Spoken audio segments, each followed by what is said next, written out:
warahmatullahi wabarakatuh. Waalaikumsalam warahmatullahi wabarakatuh. Terima kasih atas waktunya sudah bersedia menjadi narasumber saya.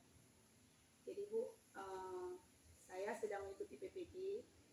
Salah satu dari tugas LK dalam PPG adalah mengidentifikasi masalah. Jadi ada kajian literaturnya, kemudian ada juga diminta untuk mewawancarai. Jadi saya memilih Ibu selaku kepala sekolah berprestasi untuk saya wawancarai. Bu, dari pertanyaannya yang pertama Bu ya. Apa yang menyebabkan motivasi belajar peserta didik itu rendah? Kurangnya guru dalam menarik anak, misalnya minat anak itu mana. Itu mungkin saja guru itu tidak mengenal karakteristik siswanya, juga bisa kadang-kadang kita harus mengenal dulu ini siswa ini bagaimana, keadaannya bagaimana. Mungkin itu saja.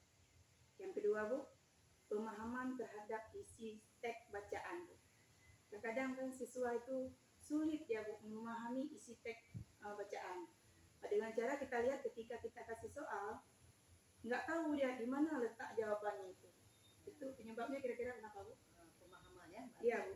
Berarti di sini kurang literasi ya. Iya. Anak tidak bisa memahami, bisa saja diakibatkan karena bahasa. Itu yang pertama. Misalnya sering menggunakan bahasa daerah di sekolahnya, di rumah.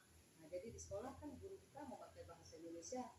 Jadi bahasa yang kurang dimengerti sama anak itu yang menyebabkan kadang-kadang pemahaman itu tidak bisa ya cerna sama anak.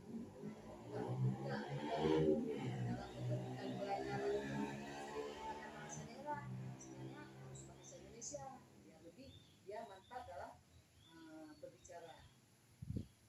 Yang ketiga Bu, tentang operasi hitung. Ketika kita memberikan soal tentang operasi hitung, ini operasi hitung bilangan bulat campuran. Jika anak kita misalnya kita kasih soal kali aja, bagi aja, itu insya Allah anak-anak bisa. Tapi ketika soalnya sudah bercampur, apalagi soal cerita, anak susah menelaah. Itu kira-kira itu mengapa Bu? Itu dari pertama ya, dari pertama dia kan kelas 1.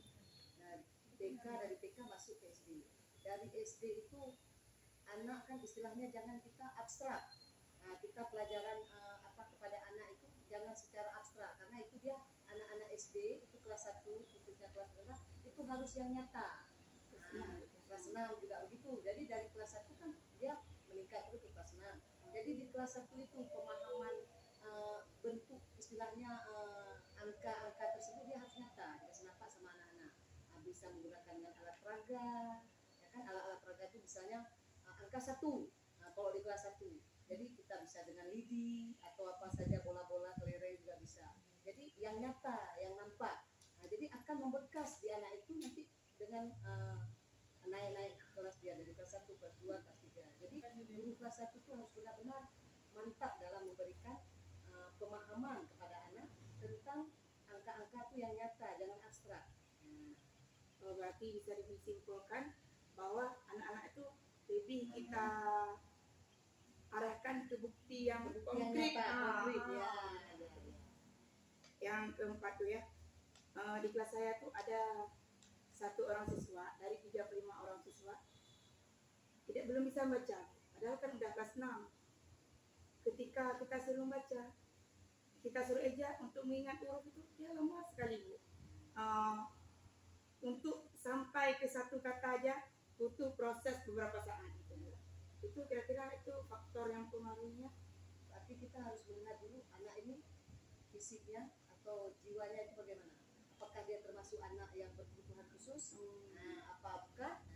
Jadi kalau kita lihat dia lambat misalnya, itu seharusnya jangan kita samakan dengan anak-anak yang pintar, istilahnya bukan pintar, yang lebih daripada dia. Jadi kita harus mengambil istilahnya dia kita bawa ke ruang lain. Kita kasih guru 1 orang yang untuk membimbing anak tersebut supaya dia bisa. Karena bisa aja faktor dari diri sendiri dia. Kenapa kadang anak ini ada memang kekurangannya. Kan anak-anak itu kan ada yang lambat, ada yang cepat ya kan. Jadi harus ada guru yang khusus istilahnya diambil oleh kepala sekolah itu untuk mengajar anak tersebut.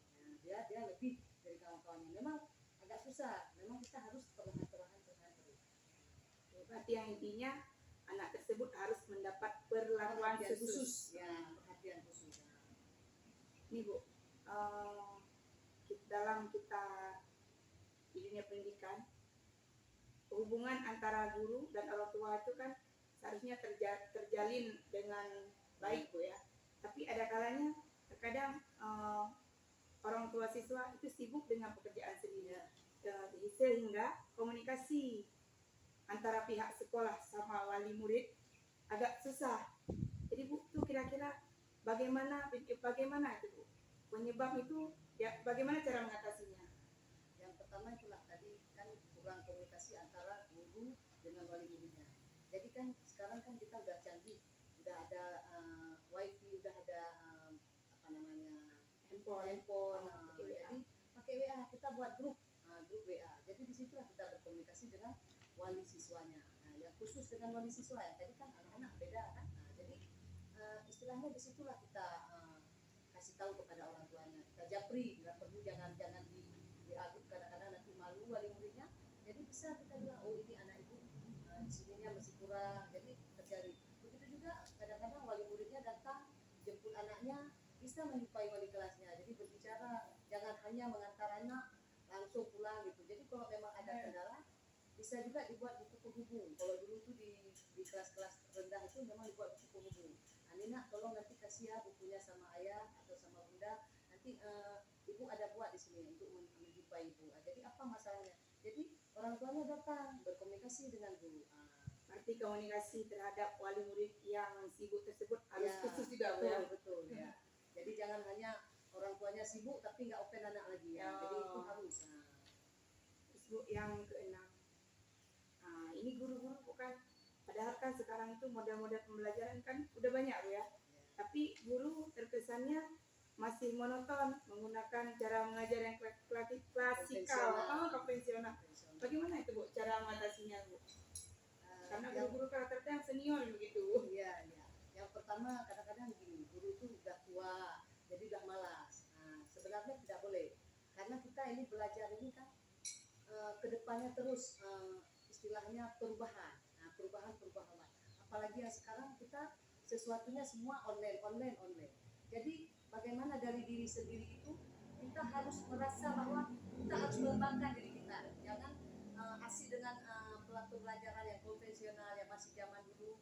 Jadi sekarang semua kita dapatkan melalui HP. Nah, jadi jangan sampai kita ketinggalan informasi daripada murid kita. Nah, sekarang pembelajaran apalagi sekarang kurikulum merdeka itu banyak sekali platform yang ada di dalam kurikulum merdeka belajar itu ada semua. Nah, jadi guru istilahnya jangan malas untuk belajar, untuk mengembangkan dirinya sendiri. Bagaimana kalau pendidikan gurunya lebih tinggi, lebih rendah daripada muridnya, lebih tahu murid. Jangan begitu, tapi bagaimana lebih pandai guru sehari daripada murid. Nah, itu menurut saya. Jadi kalau nggak ada keinginan diri sendiri untuk maju, itu nggak bisa guru. Nah, jadi harus ada dia belajar walaupun dia nggak bisa komputer, tapi belajar.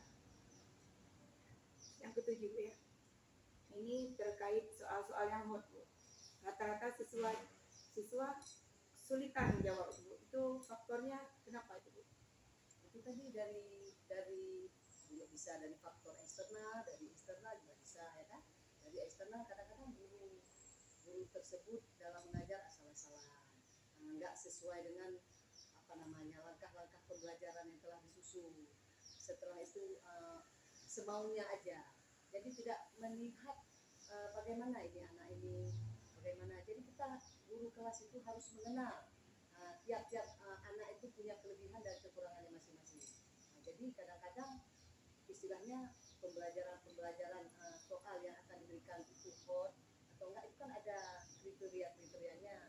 Jadi anak yang ini udah sampai dia tingkat pemahamannya sudah tinggi, boleh dikasih yang hot. Nah, ada yang masih belum. Nah, jadi jangan tinggi sekali. Kan ada yang C1, C2, C3 itu kan bentuk-bentuk dari soal-soal itu. Itu saja. Terakhir Bu, soal terakhir ya. Nah, di era digital ini guru dituntut untuk bisa IT Ya. Tapi kan masih juga guru-guru tersebut malas gitu. seharusnya kan IT itu diterapkan di pembelajaran agar menyeimbangi dengan kemajuan zaman gitu Bu kan. Itu kira-kira Bu penyebabnya kenapa dan solusinya kira-kira bagaimana Bu? Itulah tadi kurangnya pengetahuan guru tersebut tentang IT, tentang istilahnya teknologi ya. Jadi malas mereka. Jadi istilahnya solusi daripada kita ini sebagai kepala sekolah, kita ajak atau kita buat pelatihan khusus misalnya. Bagaimana cara, apalagi sekarang saya rasa nggak ada ya guru yang nggak punya handphone. Nah, pasti itu nggak usah belajar, kita mencoba-coba. Jadi dari mencoba itulah kita bisa. Jadi kalau kita diem aja di rumah ada laptop, tapi laptopnya kita kasih sama anak, tentu nggak bisa. Jadi kita harus mencoba kita buka, oh bagaimana ini, bagaimana cara membuat pembelajaran yang bagus, ada semua di dalam itu. Nah, apalagi sekarang teknologi sudah canggih kan. Itu saja. Terima kasih Bu atas waktunya, sudah bermanfaat bagi saya. Assalamualaikum warahmatullahi wabarakatuh.